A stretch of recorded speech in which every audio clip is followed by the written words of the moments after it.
말씀을 먼저 읽겠습니다. 마태복음 6장 16절에서 18절 말씀. 우리가 6장 1절부터 지금 18절까지를 세 번 나눠서 하게 됐네요. 마지막 16절에서 18절까지 말씀입니다. 금식에 대한 말씀인데 같이 하나님의 말씀을 읽겠습니다. 금식할 때에 너희는 외식하는 자들과 같이 슬픈 기색을 보이지 말라. 그들은 금식하는 것을 사람에게 보이려고 얼굴을 흉하게 하느니라. 내가 진실로 너희에게 이르노니 그들은 자기 상을 이미 받았느니라. 너는 금식할 때 머리에 기름을 바르고 얼굴을 씻으라. 이는 금식하는 자로 사람에게 보이지 않고 오직 은밀한 중에 계신 내 아버지께 보이게 하려 함이라. 은밀한 중에 보시는 내 아버지께서 갚으시리라. 아멘. 우리가 그동안에 바리새인과 서기관들보다 더 나은 의의 삶을 예수님의 제자들이 살아야 한다라고 예수님이 제자들에게 당부하셨고, 그러면서 바리새인과 서기관들의 의가 어떤 것인지 그것과 대조되는 방식으로 천국의 백성인 예수님의 제자들의 의로운 삶에 대한 예수님의 말씀들을 지금까지 쭉 나눴습니다. 그게 산상보훈, 즉 마태복음 5장부터 지금까지 쭉 이어져 온 말씀인데요. 그 중에 하나가 바리새인과 서기관들보다 나은 의의 삶을 얘기했기 때문에 바리새인들보다 나은 의의 삶이 마태복음 5장 21절에서 마지막 48절까지 조금 더 구체적으로 율법에서 나왔던 6가지 주제를 가지고 서기관을 비롯한 사람들은 이렇게 살지만 너희는 이와 같은 말씀으로 살아라 라고 하시는 예수님의 말씀을 우리가 들었어요. 살인, 간음, 이혼, 또 뭐가 있습니까?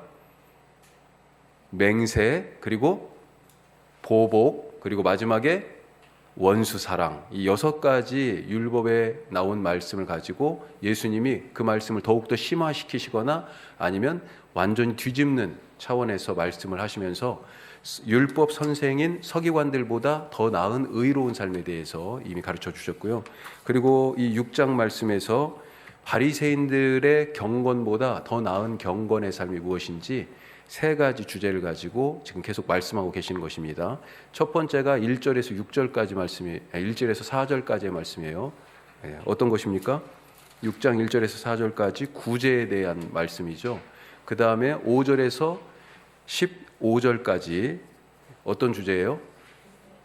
경건 생활을 위해서 필수적이라고 볼 수 있는 기도에 대한 말씀이에요. 그리고 오늘 말씀은 이제 금식에 대한 말씀입니다. 자, 금식에 대한 말씀.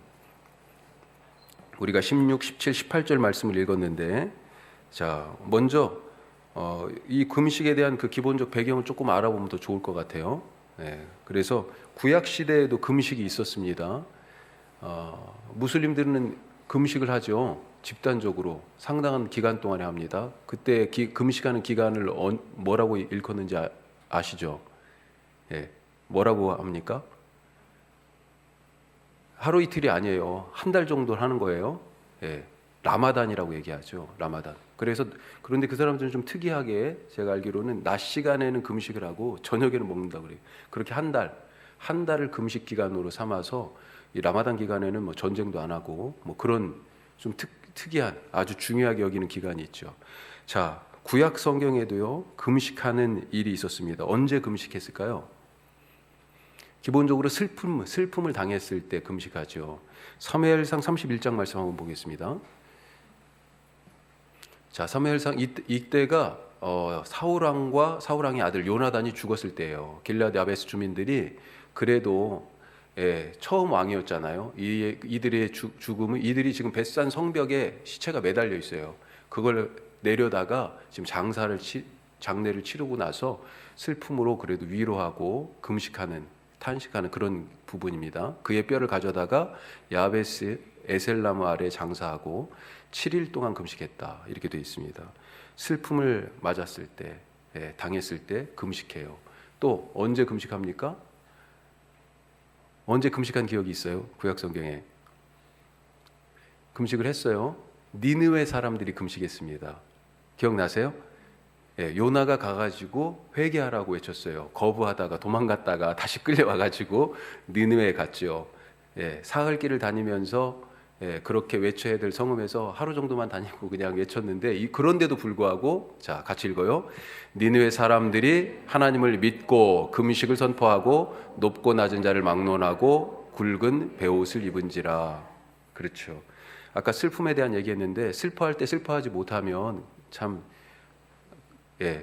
그건 큰 문제가 있는 거예요. 우는 자를 위하여 같이 울라. 성경에서 그렇게 말하고 있죠. 슬픔을 당했을 때 같이 슬퍼할 수 있는 사람, 똑같이 회개하라고 외치는 소리를 들었을 때 회개할 수 있는 그런 사람이 되어야 되는데 니느웨 사람들은 이방 사람들이었음에도 불구하고 요나가 와서 외치는 회개에 가슴을 치면서 굵은 베옷을 입었다고 그랬어요. 나중에는 죄를 뒤집어 쓴 장면도 나옵니다. 금식을 선포하고 높은 자든지 낮은 자든지 심지어는 짐승들도 먹지 말라고 할 정도로 그렇게 철저하게 회개하는 시간에 들어갔다라고 하는 것입니다. 또 우리가 잘 알다시피 시편 51편 같은 경우는 다윗의 회개를 또 알 수 있죠. 간음하고 그래서 그 간음한 일에 대하여서 자기만 알고 있다고 생각했는데 하나님이 아시고 나단 선지자를 보내셔서 책망했을 때 침상을 적시면서 회개하던 것이 시편 51편에 나와 있는데 그거 말고도 사무엘하에 보면 이 간음한 다윗이 밧세바가 아기를 가졌잖아요. 그래가지고 그 아기가 태어났는데 이 아기가 어떻게 돼요? 죽습니다. 근데 죽기 전에 죽으려고 이제 아프기 시작하니까 다윗이 금식하면서 기도합니다. 그래도 살려달라고 아기를. 근데 아기가 딱 죽자 그날부로 금식을 딱 끝내요. 그런 장면들이 있어요. 그리고 또 언제 회개를 하냐면 대속죄일에 회개를 합니다. 자, 이 대속죄일은 레위기 16장이 아주 통째로 쭉 나와 있습니다. 대속죄일은 이스라엘 백성들이 율법에 따라서 1년에 그 율법에 따라서 1년에 한 번 하던 그런 금식일이었어요. 언제냐면 이스라엘 사람들은 이 유대 사람들은 율법에 그 첫 번째 달, 그 해의 첫째 달이 지금 우리식으로 얘기하면 한 9월 달쯤 됩니다. 그리고 그 첫 해의 1일을 나팔절이라고 그래요. 나팔절. 신년 축제를 하는 거죠. 자, 우리가 그 첫 해라고 얘기하는데 유대력으로는 또 일곱째 달 이렇게 표현되어 있습니다. 그래서 일곱째 달 첫날이 신년일이고요. 그리고 일곱째 달 10번째 날, 열흘이 7월 10일이 대속죄일입니다. 우리가 가끔 들었습니다만 대제사장만 1년에 한 번씩 지성소에 들어갈 수 있는데 바로 그날이에요. 그리고 이스라엘 백성들은 금식하면서 큰 안식일로 지키던 날이 회개하면서 지키던 날이 대속죄일입니다. 회개의 날인 거죠. 회개의 날. 자, 이렇게 슬픔을 당했을 때 회개할 일이 있을 때 또 언제 금식했을까요? 구약 말씀에 보면 말씀을 받을 때 금식을 했습니다. 자, 한번 보죠. 이거 회개할 때 말씀인데, 자, 한번 읽어봅시다. 회개할 때 그들이 미스바에 모여 물을 길어 여호와 앞에 붓고 그날 종일 금식하고 거기에서 이르되 우리가 여호와께 범죄하였나이다 하니라. 이걸 우리가 보통 한 번쯤 들어보셨어요? 뭐 회개하자. 예전에 요즘은 그런 일이 조금 적지만 부흥대성회 그래가지고 미스바 대각성 부흥성회 뭐 이런 거 보지 않으셨어요 혹시? 그 미스바가 바로 여기입니다. 미스바에서 제가 다니던 학교 신학교의 광장을 미스바 광장이라고 그랬거든요. 거기에서 무슨 일이 있을 때마다 같이 모여가지고 막 서로 토론도 하고 예전에는 막 집회도 하고 거기에서 같이 이 학교 공동체가 막 어우러지는 그런 여러 행사들도 하고 그랬었는데 미스바에 사무엘이 지금 모이라고 그 백성들에게 외친 거예요. 왜 그러냐면 이 앞에 무슨 말씀이 있냐면 하나님의 궤를 뺏겼었는데 이 뺏긴 궤를 다시 이스라엘이 찾아오게 됩니다. 자, 그런데 찾아오는 과정에서 약간 실수가 있어서 감히 그것을 다윗성으로 막 가져가질 못하고 약간 주저하고 있었을 때예요. 그때 어떤 일이 있냐면 이 백성들이 아직도 바알과 아스타롯을 이 가나안의 신들을 섬기고 있는 것을 보면서 사무엘이 회개를 촉구하죠. 그러면서 여호와 앞에 미스바 광장에서 물을 길어 붓고 종일 금식하고 회개하자, 회개를 선포하고, 이 백성들이 모여서 회개의 기도를 드릴 때 블레셋 사람들이 야, 이스라엘 사람들이 다 모였대 그러면서 싸움을 걸어옵니다. 그리고 그 싸움에서 하나님께서 이기게 하시는 그런 일이 이 저 말씀의 맥락 가운데 있어요. 하여튼 이스라엘 백성들이 우상을 버리고 하나님께 돌아오라는 사무엘의 권고를 따라서 미스바 광장에 모여서 회개했을 때 그때 금식을 했었다라고 하는 것입니다. 자, 또 언제 금식을 했냐? 말씀을 받을 때, 모세가 하나님의 말씀의 돌판을 받을 때. 같이 읽어요. 모세가 여호와와 함께 40일 40야를 거기 있으면서 떡도 먹지 아니하였고 물도 마시지 아니하였으며 여호와께서는 언약의 말씀 곧 십계명을 그 판들에 기록하셨더라. 아멘. 40일 밤낮을, 우리가 소위 말하는 40일 금식 기도가 여기에 나오는 거죠. 모세가 40일 밤낮을 하나님의 말씀을 받기 위하여서 금식하면서 그렇게 간절했다라고 하는 것. 또 우리가 구약에 여러 더 많은 경우들이 있습니다. 한 가지만 더 살펴보면 하나님의 도우심을 구하면서 금식했다라고 하는 것입니다. 느헤미야 말씀을 보면 느헤미야 시작이 어떻게 시작되는지 기억나시죠?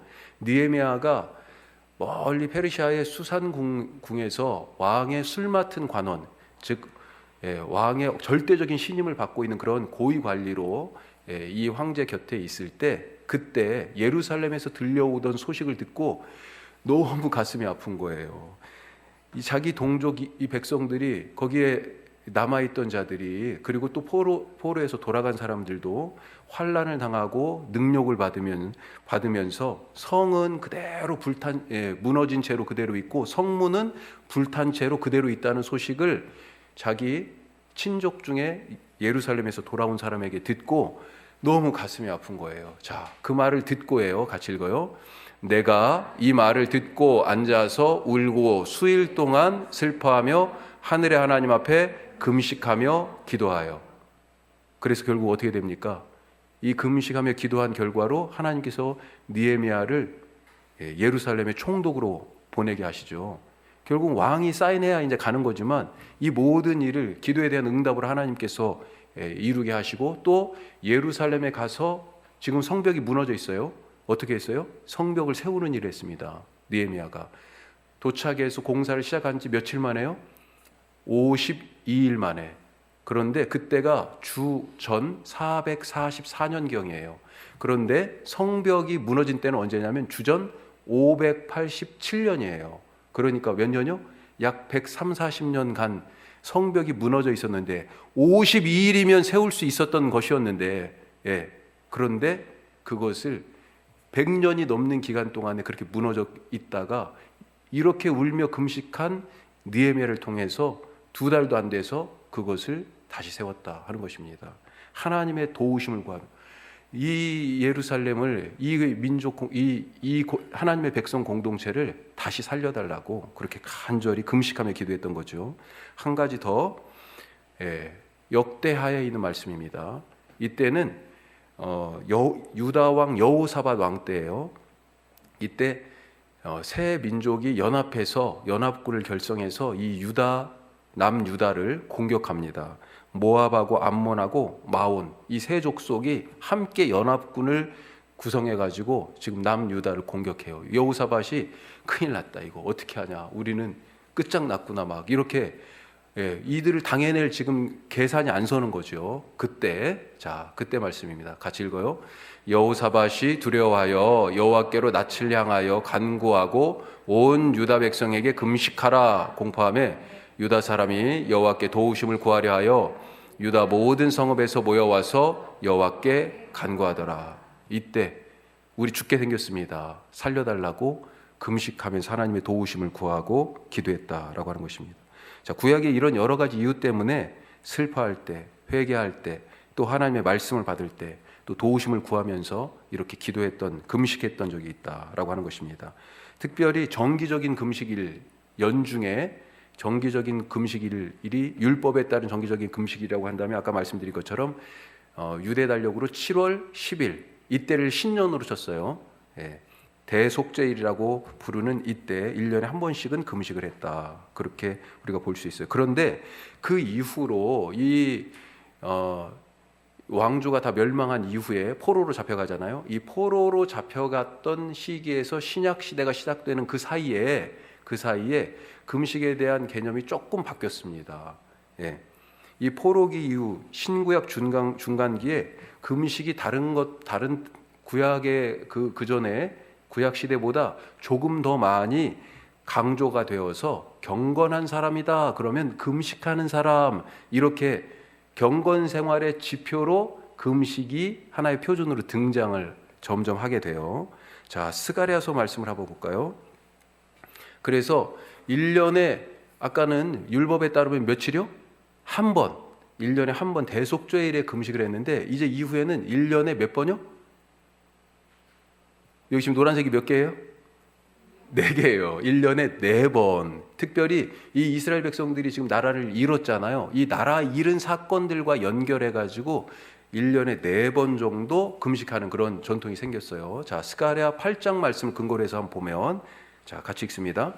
만군의 여호와가 이같이 말하노라. 넷째 달의 금식과 다섯째 달의 금식과 일곱째 달의 금식과 열째 달의 금식이 변하여 유다 족속에게 기쁨과 즐거움과 희락의 절기들이 되리니 오직 너희는 진리와 화평을 사랑할지니라. 아멘. 왜 이때 금식했을까요? 이 4번의 달에 이 슬퍼하는 금식이에요 지금. 그렇죠? 나라가 멸망한 것과 관계된 그런 달이에요 이게 다. 그때 지금 금식하면서 그 슬픔을 곱씹으며 우리가 왜 이렇게 되었는지 회개하고 다시 하나님 앞에 바로 서자, 하나님의 도우심을 구하자, 이런 의미들이 같이 담겨져 있어요. 그런데 그것들이 변해서, 그 슬픔이 변해서 이제 즐거움과 희락이 될 것이다, 기쁨으로 바뀔 것이다, 그렇게 지금 약속해 주는 그런 구원과 회복에 대한 메시지죠. 자, 여기 보면 처음에 넷째 달의 금식이 있어요. 이 넷째 달은 언제냐면 바벨론에 의해서 예루살렘이 함락됐을 때, 주전 587년 예루살렘이 멸망했을 때, 그때가 바로 10월 달에, 넷째 달에 그런 일이 있었어요. 넷째 달에.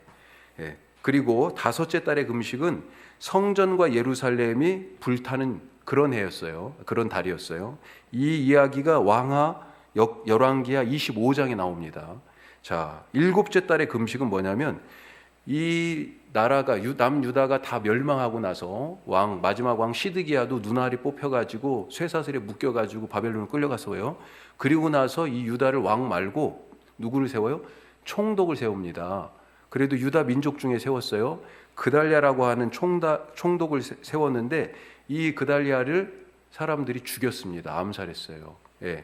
그것과 관계된 것이 일곱째 달의 금식이에요. 그리고 열째 달은 이 남유다가 멸망하기 전에 바벨론 군대가 쳐들어왔지 않습니까? 그때 바벨론의 왕이 느부갓네살이에요. 이 느부갓네살에 의해서 예루살렘을 한참 동안 포위하고 있었는데 이 포위됐던 그것과 관계된 금식월이에요. 자, 이렇게 신구약 중간기에 예루살렘이 무너지고 남유다가 완전히 끝장났던 그 시기와 관계된 그 달들을 금식하는 날로 삼아서 이 신구약 중간기에 1년에 한 4번 정도 금식했을 것으로 보인다라고 하는 것입니다. 자, 또 한 가지 흔적이 또 있다면 스가랴 7장 5절에 있는 말씀인데 제가 읽어보겠습니다. 온 땅의 백성과 제사장들에게 이르라. 너희가 70년 동안 다섯째 달과 일곱째 달에 금식하고 애통하였거니와 그 금식이 나를 위하여 한 것이냐. 이건 하나님이 책망하시는 거죠. 아까 그 달 4개 중에 지금 여기서 특별히 2개가 언급되어 있는데 다섯째 달과 일곱째 달의 금식에 대해서 말씀하고 있어요. 그런데 그걸 얼마 동안 했다고요? 70년. 이 70년은 바벨론에 포로된 기간을 일반적으로 이야기할 때 예레미야의 예언을 따라서 70년 그렇게 얘기합니다. 자, 그런데 그 금식이 나를 위해서 한 것이냐, 나를 위해서 한 것이냐, 하나님이 지금 그렇게 묻고 계세요. 다른 말로 뒤집으면요, 금식은 누굴 위해서 하는 겁니까? 우리 자신이에요? 금식은 누굴 위해서 하는 거예요? 자, 다시 우리가 지금 구제에 대해서, 경건에 대한 3가지 주제를 가지고 얘기하고 있었어요. 구제에 대해서, 구제는 누구를 위해서 하는 겁니까? 자, 기도에 대해서 얘기했었어요. 기도는 누굴 위해서 하는 겁니까? 구제도요 하나님을 위해서 하는 거고요. 기도도 하나님을 위해서 하는 거고요. 금식도요 누구를 위해서요? 하나님을 위해서 하는 겁니다. 경건 생활은 방향이 하나님에게 있어요. 5장 뒷부분에 21절에서 48절까지 6개의 율법에 대한 말씀, 살인, 간음, 이혼, 그 다음에 맹세, 보복, 이웃사랑, 이것은 누구를 향해 있어요? 사실은 사람들과 관계된 일이에요. 사람들과. 그런데 이 경건 생활에 대하여 얘기하는 6장의 이 세 가지 주제는 누구에게 향해 있어요? 하나님과의 관계에 대한 부분입니다. 경건하면, 지금 경건이라는 말하면 바리새인들이 독점하는 단어처럼 그렇게 사용됐었는데, 그들이 행하고 있는 구제와 기도와 금식이 얼마나 위선적인가를 예수님이 지금 고발하시면서, 예수님의 제자된 천국 백성인 너희들은 이렇게 구제하고 이렇게 기도하고 이렇게 금식하라라고 하시면서 방향을 지금 알려주신 거죠. 바리새인들의 경건은 방향이 어디로 가 있었어요? 사람에게 보이려고. 자, 오늘 말씀 다시 읽어봐요. 자, 16절 읽겠습니다. 금식할 때 너희는 외식하는 자들과 같이 슬픈 기색을 보이지 말라. 그들은 금식하는 것을 사람에게 보이려고 얼굴을 흉하게 하느니라. 내가 진실로 너에게 이르노니 그들은 자기 상을 이미 받았느니라. 자, 어디에 밑줄 치면 좋을까요? 사람에게 보이려고. 방향이 어디에 있어요? 사람에게 있어요. 이게 지금 틀렸다니까요. 이게 가식적이고 위선적인 거예요. 그래서 어떻게 하라는 것입니까? 18절에, 자, 18절에 같이 읽어요. 이는 금식하는 자로 사람에게 보이지 않고. 자, 방향이 사람이 아니에요.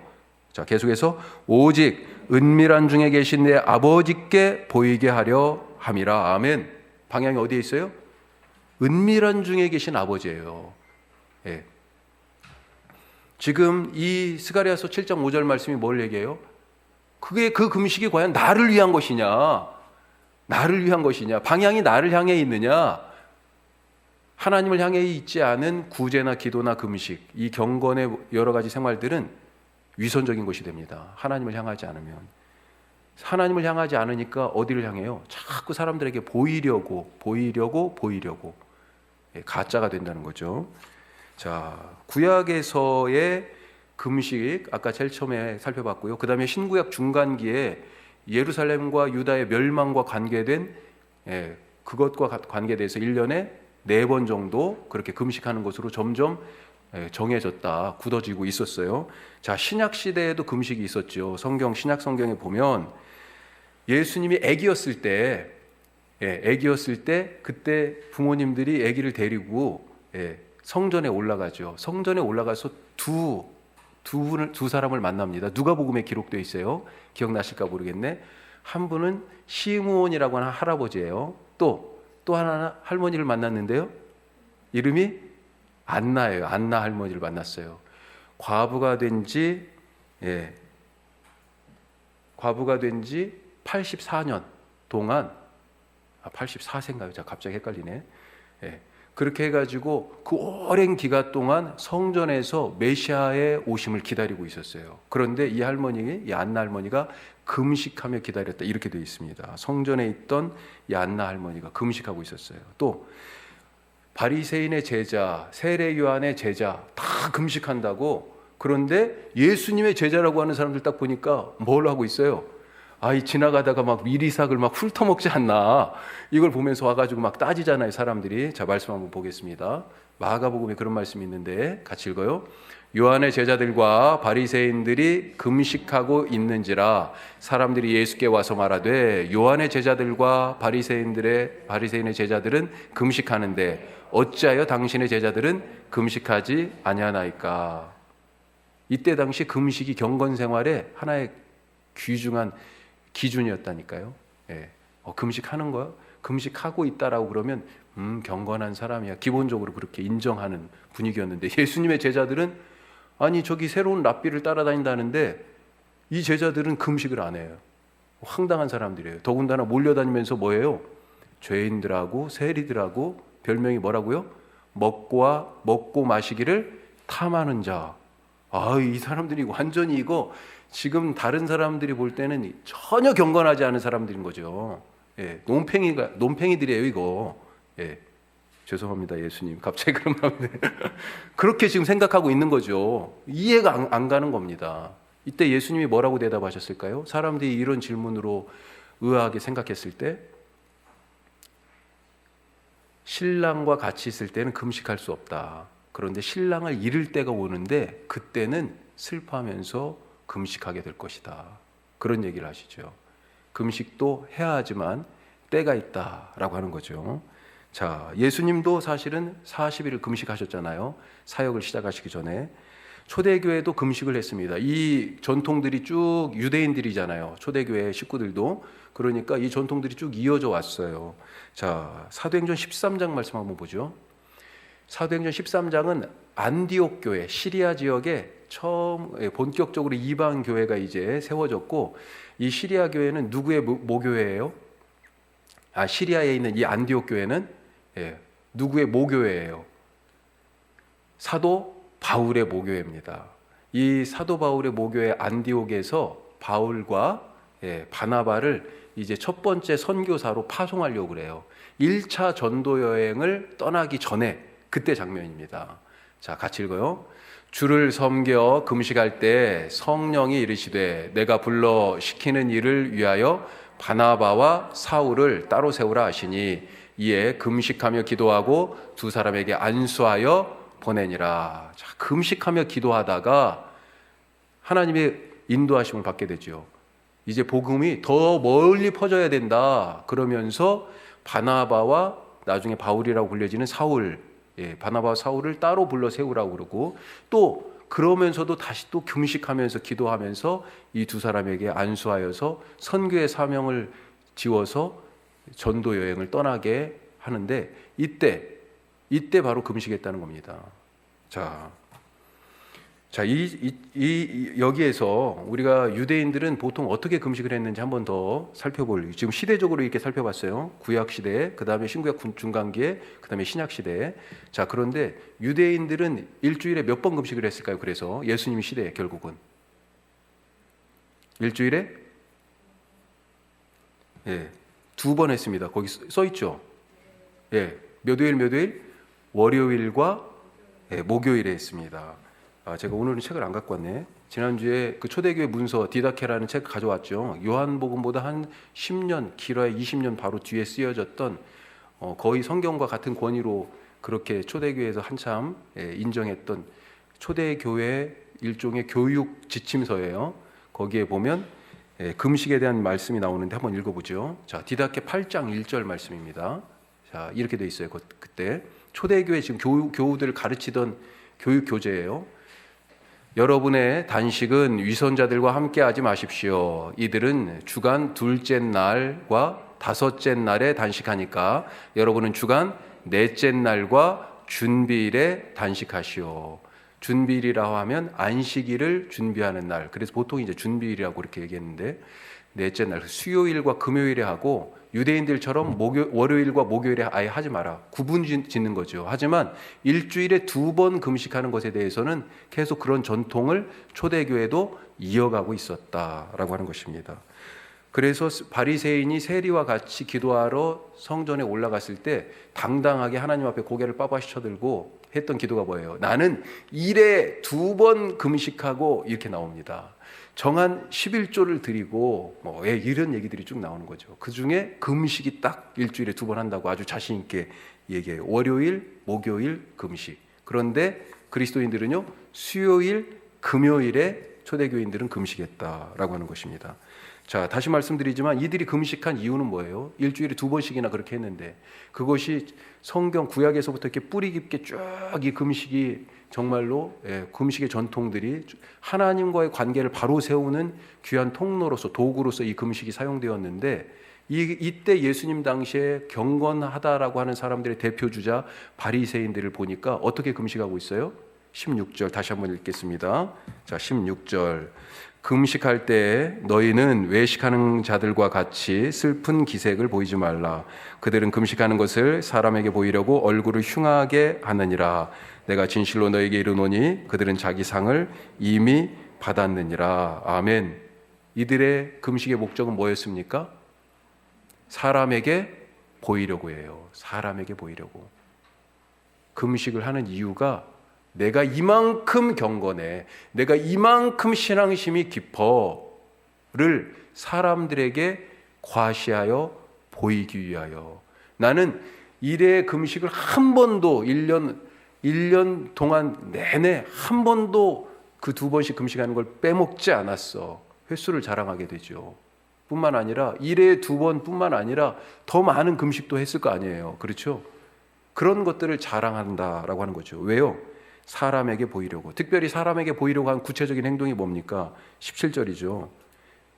17절. 이걸 뒤집어서 이제 얘기하면 그들은 얼굴을 흉하게, 16절 중간에 사람에게 보이려고 얼굴을 흉하게 했는데, 그래서 차라리 예수님의 제자들은 머리에 기름을 바르고 얼굴을 깨끗이 씻어라, 그렇게 당부하고 있습니다. 금식하는 티를 내기 위해서 슬픈 기색을 띠거나 얼굴을 흉하게 하는 것, 그것을 오히려 하지 말라고 예수님께서 오히려 그렇게 말씀하시죠. 자, 그러면 제자들의 금식은 무엇일까? 제자들은 어떤 금식을 하라고 그럽니까?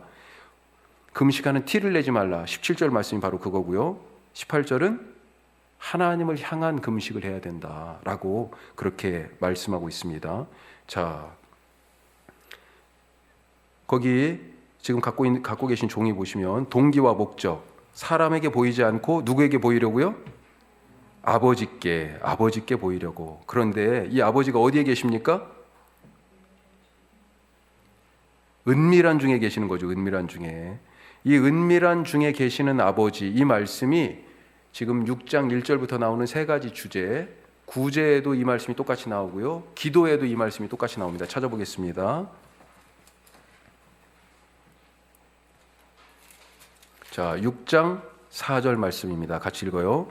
내 구제함을 은밀하게 하라. 은밀한 중에 보시는 너희 아버지께서 갚으시리라. 아버지가 어디 계세요? 은밀한 중에 계세요. 자, 기도도 마찬가지입니다. 6절 말씀.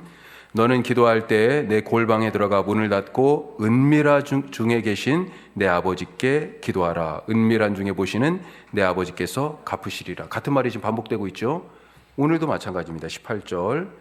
이는 금식하는 자로 사람에게 보이지 않고 오직 은밀한 중에 계신 내 아버지께 보이게 하려 함이라. 은밀한 중에 보시는 내 아버지께서 갚으시리라. 아멘. 이것을 믿으십니까? 은밀한 중에 아버지가 계시고 은밀한 중에 보시는 아버지께서 다 기억하시고 갚아주신다라고 하는 것을 믿으시기 바랍니다. 이것을 믿지 못하면 사람에게 자꾸 보이는 신앙생활을 하려고 하게 돼요. 이 금식에 대하여서 우리가 마지막으로 한 가지만 더 얘기할 수 있는 것은 뭐냐면, 구약에서 진짜 금식이 무엇인지 보여주는 구절이 있습니다. 여기 그 화면에는 없는데요, 이사야 58장 말씀 한번 좀 보겠습니다. 이 말씀만 보고 오늘 이 금식에 대한 말씀을 정리하는데요, 이사야 58장 6절. 하나님이 기뻐하는 금식에 대해서 여기서 말씀하고 계세요. 자, 먼저 우리 6절 7절 말씀만 먼저 읽겠습니다. 자, 6절 7절. 내가 기뻐하는 금식은 흉악의 결박을 풀어주며 멍에의 줄을 끌어주며 압제당하는 자를 자유하게 하며 모든 멍에를 꺾는 것이 아니겠느냐. 또 줄인 자에게 내 양식을 나누어 주며 유리하는 빈민을 집에 들이며 헐벗은 자를 보면 입히며 또 내 고륙을 피하여 스스로 숨지 아니하는 것이 아니겠느냐. 아멘. 금식이 뭐라고요? 우리는 금식하면 금식 기도를 생각하죠. 그런데 여기서 금식을 뭐라고 얘기하고 있습니까? 이게 금식이래요. 이게 하나님이 기뻐하시는 금식이래요. 예. 그에게 하나님께서 그대로 갚아주신다는 것입니다. 그 갚아주시는 장면이 어디에 나와요? 마태복음 25장에 나오잖아요. 지난 시간에도 말씀드렸지만 최후의 심판의 자리에서 예수님의 그 심판대 앞에 딱 섰을 때 예수님이 어떻게 하세요? 양, 염소로 나누는데 그때 이 말씀하고 지금 비슷한 얘기가 나오죠. 네가 아팠을 때, 내가 아팠을 때 네가 돌봐줬지, 내가 배고팠을 때 네가 먹였지, 내가 목마를 때 네가 마시우게 했지, 내가 헐벗었을 때 네가 입혀줬지, 내가 갇혔을 때 네가 찾아왔었지. 그런 얘기를 거기서 하세요. 똑같이. 진짜 금식은 뭐라고요? 우리가 금식, 기도 이렇게 생각하는데 진짜 금식은 하나님이 기뻐하는 금식이라고 분명히 나와 있잖아요. 예. 이 이사야 58장 6절 7절 말씀, 이 말씀을 가슴속에 잘 새기실 수 있길 바랍니다. 이게 진짜 금식이에요. 나는 안 먹어도 못 먹는 사람을 내가 지금 금식하는 거잖아요. 나는 못 먹어도 내가 먹는 걸 포기하고 금식하면서 오히려 못 먹는 사람을 먹게 해주는 것, 이게 바로 금식이다라고 하는 것입니다. 그럴 때 어떤 일이 일어나요? 8절, 자 8절 보겠습니다. 58장 8절. 그리하면 내 빛이 새벽같이 비칠 것이요 내 치유가 급속할 것이며 내 공의가 내 앞에 행하고 여호와의 영광이 내 뒤에 호위하리니. 계속해서요. 내가 부를 때에는 나 여호와가 응답하겠고 내가 부르짖을 때에는 내가 여기 있다 하리라. 아멘. 기도의 응답이 저절로 되는 거죠. 예. 치료가 저절로 일어나는 것입니다. 이게 바로 금식의 능력이에요. 예. 왜요? 사람들에게 보이려고 한 게 아니고 하나님께 한 것이고요. 누구에게 덕볼 사람에게 뭔가를 한 게 아니고요. 예. 일방적으로 내가 정말로 내 먹을 것을 포기해 가면서 그를 먹인 일이기 때문에, 하나님께 한 것이기 때문에 하나님께서 은밀한 중에 보시고 다 갚아주신다. 이 금식의 능력을 경험하시는, 정말로 예수님의 제자로 모두가 인정하는 경건한 삶을 살아가시길 주님의 이름으로 축복합니다. 기도하겠습니다. 우리 잠깐 기도하겠습니다. 오늘 이 말씀 생각하면서 우리 지난 시간에도 같이 기도했습니다만, 사람에게 보이려고 신앙생활하지 않게 하여 주시고 은밀한 중에 계신 하나님께 우리의 삶을 초점을 맞추고 드리는 그런 참으로 경건한 삶을 살게 하시고, 그렇게 하나님께 초점을 맞추고 살아가는 사람은 우리가 이사야 말씀 읽은 것처럼 흉악의 결박을 풀어주고 멍에의 줄을 끌어주고 갇힌 자를 자유하게 하고 멍에를 꺾어주고 줄인 자에게 양식을 나누고 집 없이 떠도는 빈민에게 헐벗은 자에게 입히고, 이런 일들을 하는 사람인데, 진짜 이런 금식하는 사람, 진짜 이런 경건한 하나님을 향한 사람으로 살게 하여 주시옵소서. 우리 먼저 말씀을 생각하면서 같이 함께 기도하겠습니다. 기도합시다.